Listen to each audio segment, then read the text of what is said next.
Meus irmãos, a paz do Senhor, boa tarde a todos. Espero que os irmãos estejam bem. Nós vamos, nesta tarde, pensar, refletir um pouco sobre dois evangelhos. O evangelho de Lucas e o evangelho de João. Tá? Como sempre tenho falado para os irmãos, a gente vai trazer algumas curiosidades. Não há necessidade de trabalharmos a leitura da apostila na íntegra, porque os irmãos têm a apostila aí, né, na casa de vocês, o material foi enviado, então a gente vai abordar algumas coisas e trazer algumas curiosidades apenas para os irmãos, tá bom? Então nós vamos começar pelo Evangelho de Lucas, tá? Primeira ideia que eu quero trabalhar com os irmãos aqui, que eu quero pensar com os irmãos, é sobre o autor, sobre Lucas, tá? Que dos 4 evangelistas, ele é grego, ele não é judeu, tá? É importante dizer isso, por quê? Porque nós temos uma gama de escrita no Novo Testamento, tá? No Novo Testamento, feito por pessoas que são apóstolos do Senhor Jesus, né? Que conviveram com o Senhor Jesus e que são judeus. Qual que é o ponto da curva aí? É Lucas. Porque Lucas não andou com Jesus e não era judeu. Tá? Lucas é um grego, um gentio, tá bom? Que se propôs a escrever sobre a vida e o ministério do Senhor Jesus. É importante também deixar claro que Lucas vai escrever 2 evangelhos, tá? E aí você fala, pastor, mas 2 evangelhos? Sim, 2 evangelhos. Um é o evangelho de Lucas, propriamente dito, sobre a vida de Jesus, ministério de Jesus, todos os acontecimentos com os 3 anos e meio que Jesus percorreu sobre a terra com o seu ministério.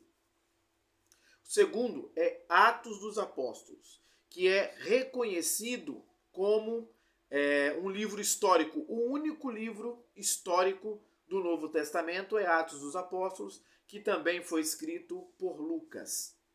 Tá bom? É importante deixar isso aqui claro. Porém, alguns historiadores, alguns pesquisadores vai apresentar o livro de Atos não só como um documento de fatos históricos da igreja primitiva, né? O crescimento da igreja, ou melhor, o nascimento da igreja primitiva, o avanço do evangelho, né? Acompanhar a vida de alguns apóstolos.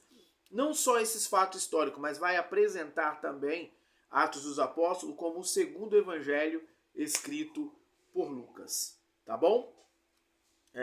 Vamos lá, vamos continuar. Tem uma curiosidade aqui sobre Lucas, que é importante que vocês leiam na Bíblia de vocês, Evangelho de Lucas. Nós vamos aqui no Evangelho de Lucas, no capítulo 1 do Evangelho de Lucas. Olha só, vamos trabalhar essa questão aqui.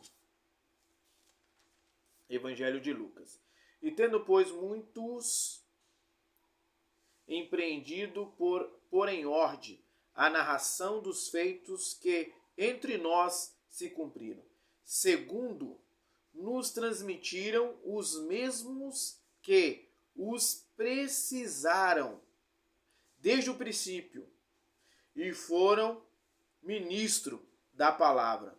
Apareceu-me também a mim conveniente descrevê-los a ti, ó excelente Teófilo, por sua ordem, havendo-me já informado minuciosamente de tudo desde o princípio, para que conheças a certeza das coisas de que já estás informado. Vamos lá. Lucas está identificando aqui que ele está escrevendo a alguém chamado Teófilo, tá?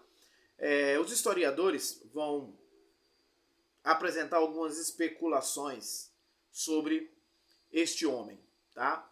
Alguns vão dizer que Lucas era escravo desse senhor.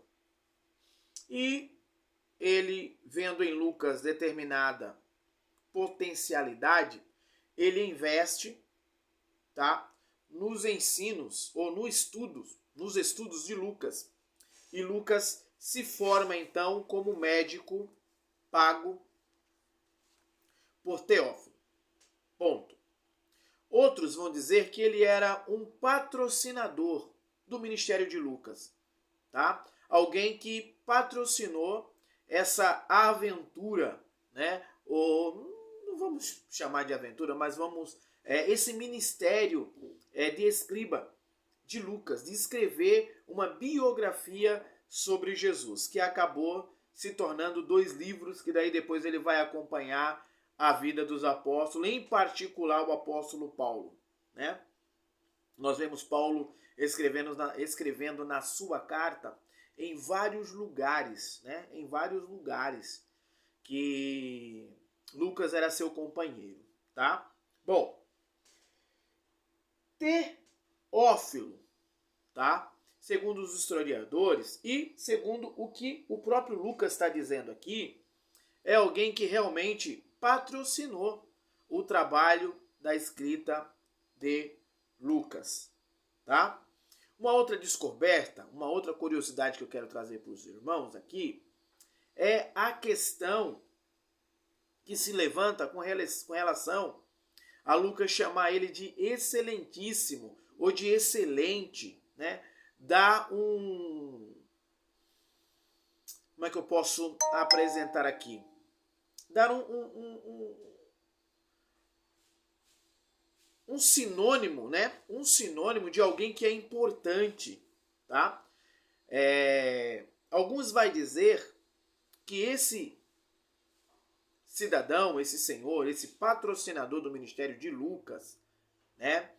Ou era algum professor jurista, tá? De ciência jurídica, tá? Que dava aulas de direito, ou era um juiz ou alguém que trabalhava na área do direito, tá? Com essa ideia, levanta-se a hipótese que Lucas também, além de médico, tá? Lucas,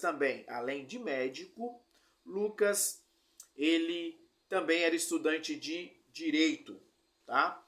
E outros vão dizer que a escrita do livro de Atos dos Apóstolos nada mais, nada menos é que uma peça não no sentido de algo fictício, tá, irmãos? Mas uma peça no sentido de que Lucas está montando a defesa do apóstolo Paulo, tá? E de que Lucas era o advogado de Paulo.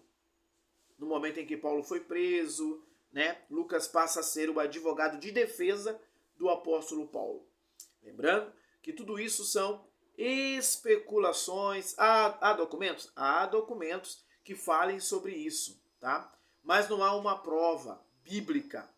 O que nós temos aqui, biblicamente falando, é que Lucas era médico, tá bom? Mas essa curiosidade eu queria trazer para vocês.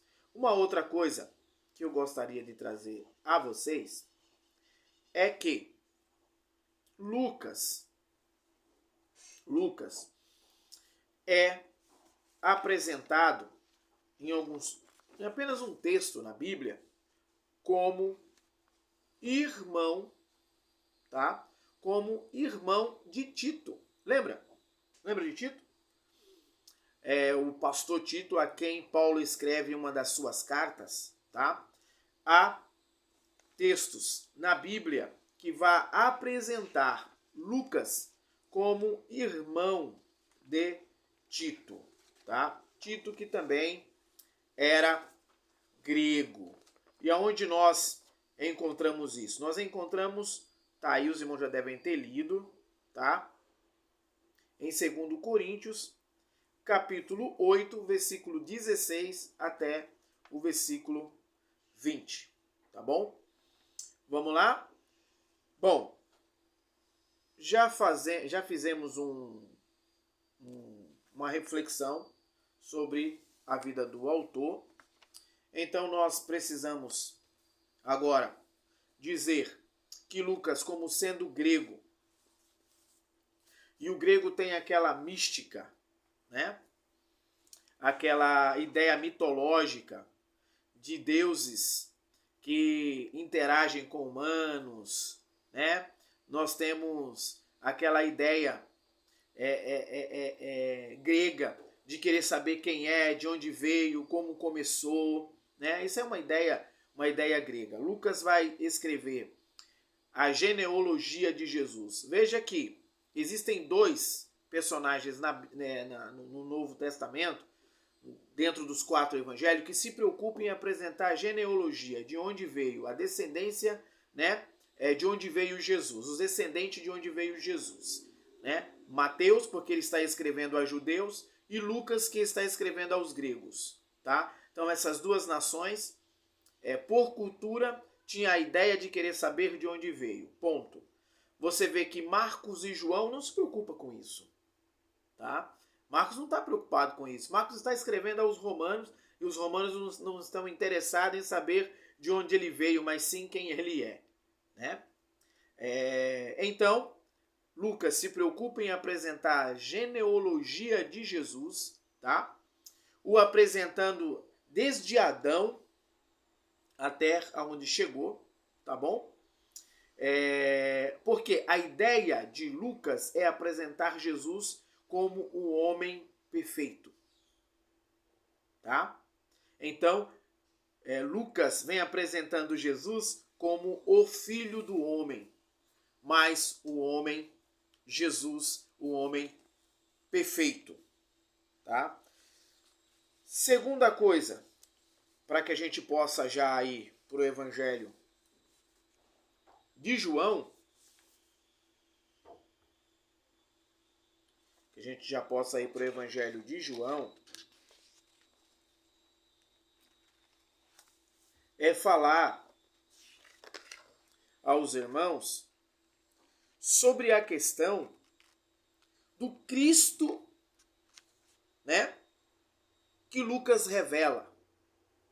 Lucas vai revelar não só o homem perfeito, o Filho do homem, mas ele vai revelar também que Jesus era Deus e Filho de Deus, e que Jesus morreu pelos pecados da humanidade e que ressuscitou, tá? Ele não só apresenta a humanidade de Jesus, mas ele apresenta a divindade de Jesus. O que é importante para os gregos, um homem que é perfeito, mas que também é Deus, tá? Um homem que é perfeito, mas que morreu pelo pecado da humanidade e é Deus, tá? Isso é importante deixar claro sobre o Evangelho de Lucas, tá bom? Irmãos, vamos trabalhar agora o Evangelho de João, tá? A gente vai perder não, vamos ganhar um pouquinho mais de tempo no Evangelho de João, porque é muito importante isso. Primeira coisa, a gente precisa deixar claro que João é o último apóstolo a partir para a eternidade, o último apóstolo a morrer, tá? É sabido dos irmãos que Domiciano, o imperador que aprisionou João, né? E João vai dizer no livro de Apocalipse por que ele foi preso, e ele foi preso por causa do testemunho de Jesus e da palavra de Jesus. Primeiro capítulo de Apocalipse, João vem dizendo isso, do porquê que ele foi preso, né? Na ilha de Pátimo. Mas o que é que acontece? Quando João é preso, Domiciano joga João em um tacho fervendo de azeite quente. E nada acontece com o apóstolo João. Ele é tirado dali, o imperador resolve deportá-lo, né, para a ilha de Pátimo, para que ele morresse lá abandonado. e os irmãos sabem a história, veio a revelação do livro de Apocalipse, não é sobre isso que a gente quer falar, mas eu estou fazendo um panorama aqui sobre a vida de João. O Evangelho de João tiveram alguns debates, né? Assim como o livro de Apocalipse, para que fizessem parte do cânon. Por quê? Porque entendia-se a alguns bispos da época que o Evangelho de João tinha ideias gnósticas, né? Depois se descobriram que não tinha nada a ver com o gnosticismo. O que é o gnosticismo, irmão? O gnosticismo era um grupo, uma corrente filosófica que defendia que Jesus não veio em carne, que o Messias não veio em carne, né? Por isso que João enfatiza essa ideia de que aquele que não crer que Jesus veio em carne está sendo dominado pelo anticristo, é anticristo, e assim sucessivamente. Por quê? Porque essa corrente filosófica se infiltraram no meio da igreja e pregavam contra a verdade de que Jesus veio em carne. Qual que era a ideia deles? A ideia deles é que o Kyrios, o Cristo, o Messias, apenas utilizou a carcaça do corpo de alguém chamado Jesus. Quando chegou prestes à morte, aquele espírito se libertou, ou melhor, saiu da matéria. E quem morre ali é apenas o Jesus, o homem, tá? Que não tem nada de divino, não teve nada de divino, porque a matéria é podre. É isso que prega o gnosticismo. E eles diziam que o Cristo não se encarnou. Entende? Que o Cristo não se fez carne. Então, João pastoreou por um período a igreja de Éfeso, né? E João, apesar de muitos historiadores, muitos comentadores do Evangelho de João, os irmãos vão ver, né? Que eles dizem que João escreveu não anonimamente, não tem nada a ver, mas sem direção. Que João não escreve para um povo específico, tá? Que João escreve uma ideia para uma comunidade universal, tá? Ponto. É importante trabalharmos isso aqui, tirar essas dúvidas dos irmãos. Só que não, que João está realmente escrevendo para a comunidade de Éfeso, entre outras, né? Da Ásia Menor. Mas João está escrevendo o seu evangelho também para os judeus, tá? Vamos lá. Vamos pegar a Bíblia aqui, capítulo 20 do Evangelho de João. Vamos trabalhar agora, irmãos, com o Evangelho de João. Capítulo 20 do Evangelho de João. Vamos lá.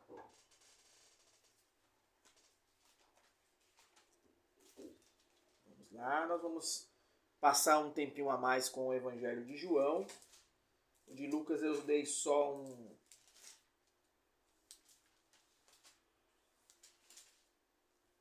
uma pincelada. Evangelho de João. Vamos lá.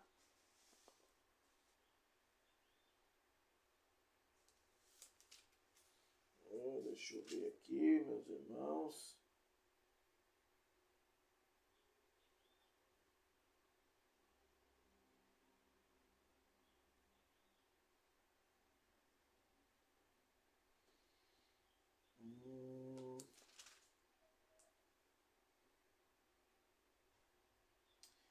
Capítulo 20, versículo 31. Achei aqui. Capítulo 20, versículo 31. Estas, porém, foram escritos para que creais que Jesus é o Cristo, o Filho de Deus, e para que, crendo, tenhais vida em seu nome. Então, João escreve para judeus, para grego. É por isso que os escritores vão dizer que a carta dele, ou melhor, que o evangelho escrito por João é um evangelho universal para todas as igrejas. Mas ela tem endereço, irmão. Ela tem endereço. Por quê? Porque no meio da igreja de Éfeso havia alguns grupos, tá? Entre eles, os gnósticos, que defendia que Jesus não veio em carne, e aí nós vamos ver na primeira carta de João, João dizendo que aquele que nega que Jesus Cristo veio em carne é anticristo, e muitos já se têm feito anticristo. Nós vamos ver que João se preocupa em escrever que Jesus, ele é o Cristo, ele é o Messias, esperado pelos judeus, e é Deus e Filho de Deus. Entende? Tem uma outra curiosidade que eu quero falar aqui para os irmãos, que havia um outro grupo na igreja de Efésios, ou de Éfesos, tá? Qual que era o grupo? O grupo dos que vieram e aceitaram a Jesus e foram catetizados por uma ideia filosófica. Nós estamos falando de gregos. A cidade de Éfeso ficava na Grécia, né? A Ásia Menor é Grécia, tá? Ponto. Um determinado filósofo chamado Heráclito, tá? E Heráclito falava sobre a ideia da construção do universo, tá? Qual que era o pensamento de Heráclito? Primeiro, Heráclito vem afirmando que o fogo, ele é o construtor de tudo, tá? Tudo que existe, existe por meio do fogo, porque ele é movimentador. Nessa ideia de movimentação, né, Heráclito vem dizendo que o fogo é pioneiro. E nessa movimentação do fogo, tudo veio a ser, ou tudo veio a existir, tá? Só que Heráclito também vem falando sobre a ideia, por exemplo aqui, eu quero ler para vocês um trecho aqui, O Logos estabelece a harmonia do mundo. Heráclito também vem falando da questão do Logos, tá? O Logos como essência, o Logos como propósito, como razão, tá? E aí João se sente no direito, na liberdade de escrever sobre o Logos, tá? Que é a ideia de no princípio era o verbo, e ali é Logos, tá? Elohim. No princípio era o verbo, e o verbo era Deus. Então, qual a resposta que João está dando a essa doutrina, a essa ideia filosófica pagã, tá? Que realmente Heráclito está certo, tá? O Logos é a essência de tudo, mas o Logos se fez carne e habitou entre nós. Entende? É isso que João está dizendo para a igreja de Éfeso. Olha, Heráclito esqueceu de dizer a vocês, ou Heráclito não sabia, porque Heráclito não sabia, né? É claro, eu estou parafraseando Heráclito, além de ser pagão, Heráclito é grego. E Heráclito vai viver aproximadamente aí 500 anos antes de Cristo, né? Heráclito está lá atrás. Então, não tenha como. Mas o que Paulo estava querendo dizer é que é o seguinte, ou melhor, o que João estava querendo dizer é que Heráclito não sabia que o Logos iria se fazer carne e habitar entre nós. Tá? Uma outra curiosidade que eu quero falar para vocês aí sobre o Evangelho de João, porque quando João vai dizer aqui, né, escrever Jesus dizendo, antes que Abraão seja, eu sou, que é o mesmo eu sou lá do Êxodo. O interessante, meus irmãos, é que esse verbo sou, ou melhor, o verbo ser, tá? No hebraico não existe no presente. O verbo ser no hebraico só existe no passado e no futuro, tá? Então, quando Deus fala para Moisés, lá, Moisés diz, Senhor, mas o que eu vou dizer? Quem me enviou? Né? Quem que me enviou? E Deus fala lá, você vai dizer o seguinte, Arrier, Axé, Errier. Ou seja, eu sou, me enviou a vós. Ou eu sou o que sou. R-E, sou.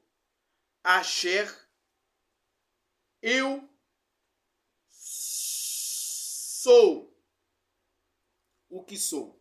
Tá? Isso é o que está na nossa tradução. Só que no original, a ideia é que Deus está dizendo para Moisés, eu serei o que serei. Está no futuro. Porque não existe RE no passado. Ou melhor, no presente. Então Deus não está dizendo eu sou no presente. Porque não existe na língua hebraica. Você pode encontrar na língua grega, você pode encontrar no aramaico, no latim, o verbo ser, tá? No presente. Mas no hebraico não, é passado ou futuro. Então Deus está dizendo, eu serei o que serei. Tá? Ou seja, o que é que Deus estava querendo dizer para Moisés? O que você precisar, Moisés, que eu seja, eu serei. Tá? Diga para o povo que eu serei para eles aquilo que eles precisar que eu seja. Tá? E Jesus também vai fazer uso desse verbo. Eu sou, do verbo ser. Entende? E João está dizendo isso aqui, ó. João está dizendo, vamos lá, capítulo 1 de João, do Evangelho, tá, irmão? Primeiro capítulo do Evangelho de João. Olha só. Olha o que o João está dizendo aqui, ó. Primeiro capítulo. No princípio era o verbo, e o verbo estava com Deus, e o verbo era Deus. Interessante, né? Interessante que esse verbo aqui, o verbo o verbo ser, que Jesus se apropria dele, mas ele não se apropria de forma indevida. Ele está se apropriando porque ele é. Entende? Ele é. E o verbo era, aqui, por mais que a gente entenda essa expressão no passado, no princípio era o verbo, e o verbo era Deus, e o verbo estava com Deus, o verbo se fez carne e habitou entre nós. Mas esse era, aqui está dando uma ideia de infinidade. Está dando uma ideia de eternidade. Tá? Então João vai apresentar Jesus como Filho de Deus e ao mesmo tempo Deus. Ele vai dizer, ele é o Filho, mas também ele é Deus. Tá? Vamos lá. Primeira carta de João, para os irmãos verem que João, ele está escrevendo para defender a existência de Jesus, não só como Filho de Deus, e não só como enviado de Deus, o Machia, mas como Deus, que se fez carne e habitou entre nós. Vamos lá. Primeira carta, aqui, ó, primeira carta de João aqui. Capítulo 1. O que era desde o princípio. Tá? Ele vai usar aqui, lembra lá, no princípio criou Deus, o Bereshit. Aqui no grego, ele vai usar uma outra expressão. Deixa eu pegar aqui para os irmãos que ficando velho, irmão. Tudo de cabeça eu não lembro, não. Tá? Arquer. Tá? Arquer. Interessante que essa palavra arquer, que é princípio, começo, no grego quer dizer raiz. Então João está dizendo aqui, ó, ele é a raiz de tudo. Apresentando Jesus como Deus. É importante que isso fique claro para os irmãos que o Evangelho de João não apresenta só Jesus como Messias, como Filho de Deus, mas ele apresenta Jesus como Deus, que é a raiz de tudo. Eu sou. Tá? Jesus dizendo, irmão, não sou eu não. Jesus dizendo, tá? Então vamos lá. o que vimos e o que ouvimos e que vimos com os nossos olhos, o que temos contemplado.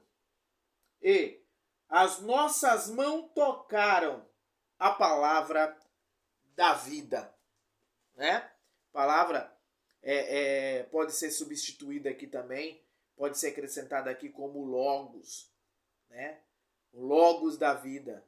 Jesus é o propósito de todas as coisas e deve ser o nosso propósito. Jesus é o sentido de todas as coisas e deve ser o nosso sentido. É isso que João está pregando, irmão. É isso que João está apresentando. Jesus como o sentido de tudo. Na minha vida, na sua vida, na vida da igreja de Éfeso, na vida daqueles outros que leram, daqueles que vão ler, aqueles que nós vamos evangelizar. É isso que João está dizendo. No princípio, Logos, Elohim. O Logos que é o sentido de tudo. O Logos que é Deus. O Logos que se fez carne e habitou entre nós. Certo, meus irmãos? Vamos concluir. Eu queria passar essas curiosidades para vocês, porque as demais coisas vocês têm aí, tá bom? Qualquer dúvida, se eu não fui muito claro, se a didática não foi boa, por favor, irmãos, por favor, tá? Entre em contato comigo, pergunta, professor, não entendi isso, não entendi aquilo, não ficou claro, tá? Eu preciso que o senhor esclareça e nós vamos esclarecer, tá bom? Abraço, que Deus abençoe a vida dos irmãos e até a próxima aula. A nossa próxima matéria será sobre a escola bíblica dominical, tá bom? Aguardo vocês na próxima aula, em nome de Jesus. Abraço, Deus abençoe a paz do Senhor.